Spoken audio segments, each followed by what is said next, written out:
We got a horseman here riding right through town with these dogs. That's pretty interesting. What's the story with any interesting backstory here?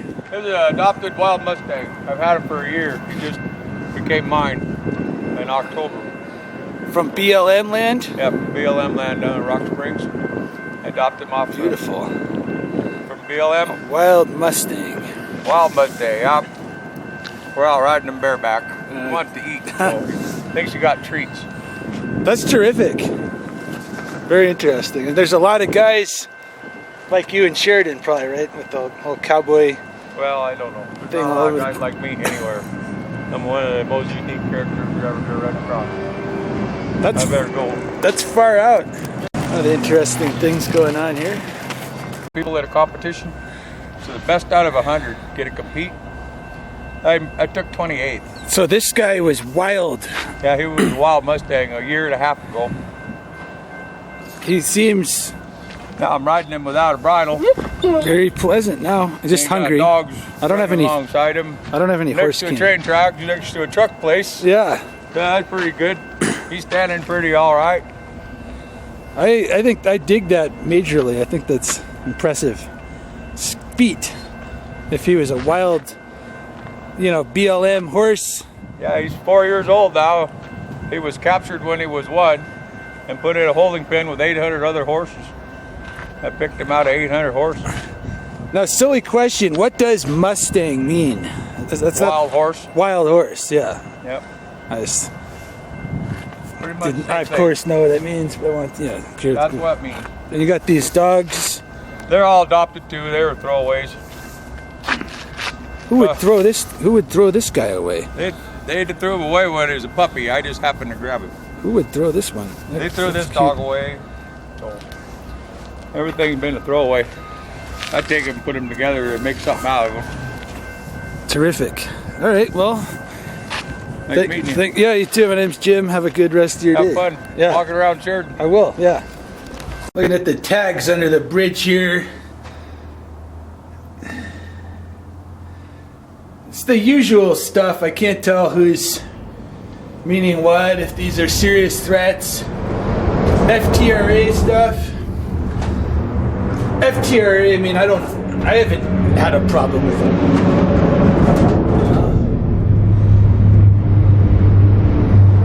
Here's a man here, another man from the show. 2008.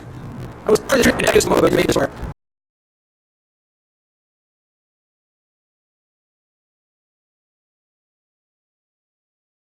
It's Thursday, and I'd say things have slowed down. I'm delayed. There's no way I'm going to make it to KC tomorrow. It's impossible.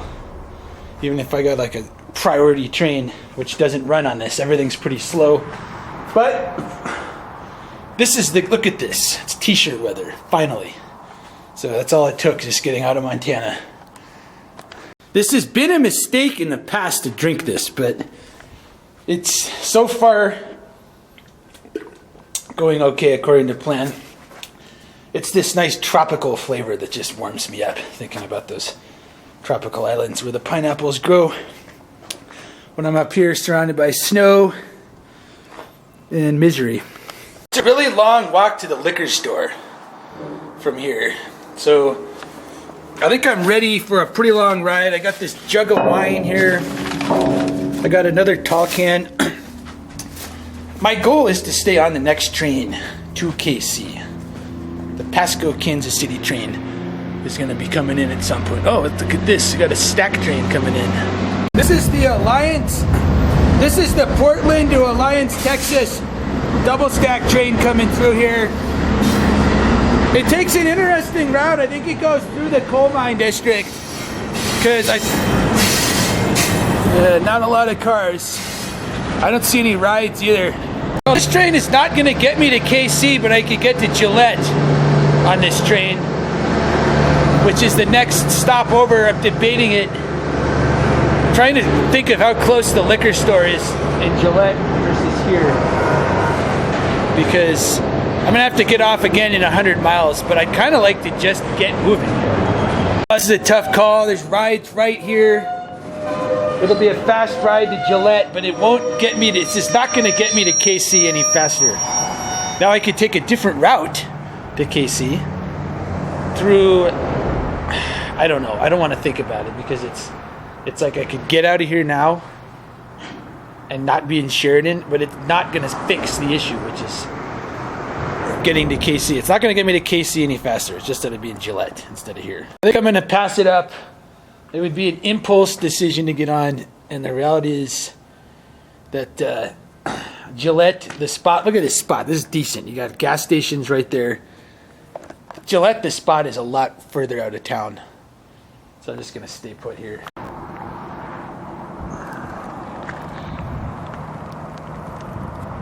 To just show the amount of time wasted cleaning up the trains town. So, as you guys say, this is what it is. Basically, I'm not interested in doing this. Just simple. Easy. Right here. 24 hours. I'm trying to get a internet that's worth something on a day that goes to KC from here. Goes in 24 hours. And I've got it up. So, this is a big spot I have. Train dates. My time. I'll be here for 24 hours. That's just, I don't have half of that.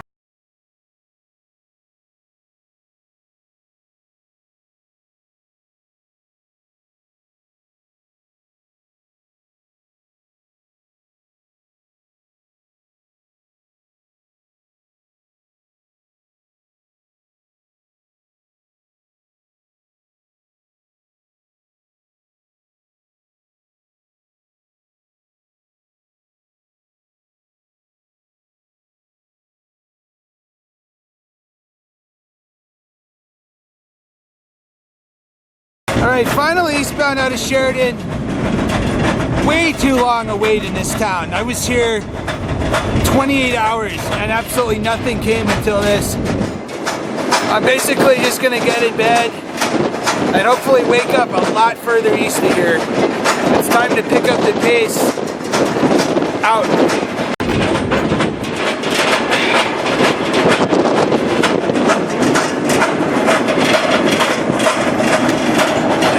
Get out of here.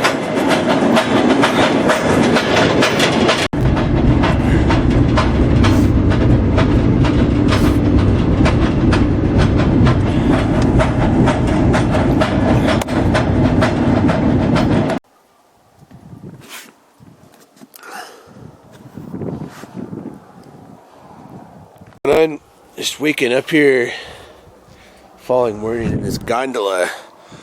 It's just not really a terrific situation with all this wood. I don't know what these carry when they're full. I mean, is this just carrying wood, railroad ties? Because it's not exclusively that. Not even the Gillette train is parked here, probably just waiting for another one to go past. This lightweight bag is actually warm enough last night. Things are starting to warm up a little bit. I don't think it's freezing. I can see moisture on the ground. Yeah, maybe it is. It looks like it's ice. So I've gone about 93 miles since Sheridan. I'm hoping things will pick up soon when we get to Gillette. It's a lot busier line, and hopefully they got more sidings and stuff. Can make faster progress out. This is Gillette, and I'm just gonna stay on the train for sure. Gotta get moving, make up for some lost time if that's even possible. It's definitely not the best a man can get, Gillette. Pretty boring that it is in town, honestly. This is not the best car because you can say it's not great, but I actually am pretty comfy here because I got cardboard. I got enough stuff to kind of make a little bed here, and hopefully we'll get out of town. I can stand up and stretch out and stuff, but right now it's going right through town. It's not a bad stop in the summer, and the weather is warming up. I think it's about 50 out today. All I really need to be not miserable. Got this pretty cool bridge here. If the bull wanted to find me, he could be in there, but he's not. There's the downtown.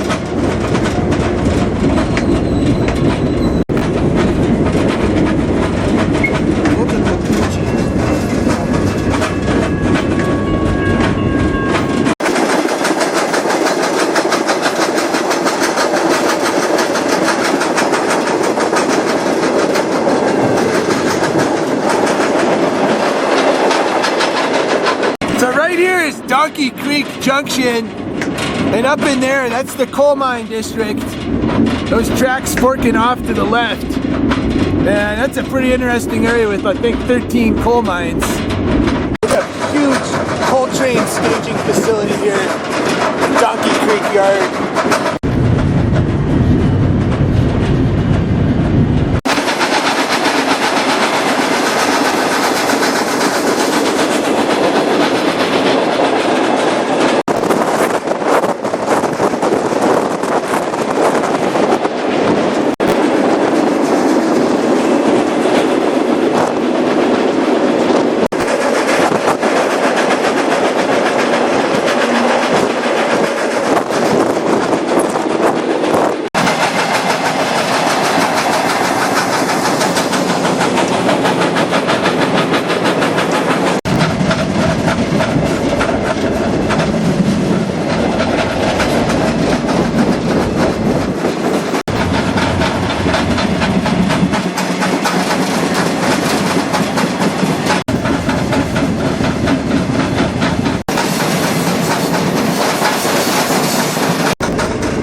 Going on Edgemont here.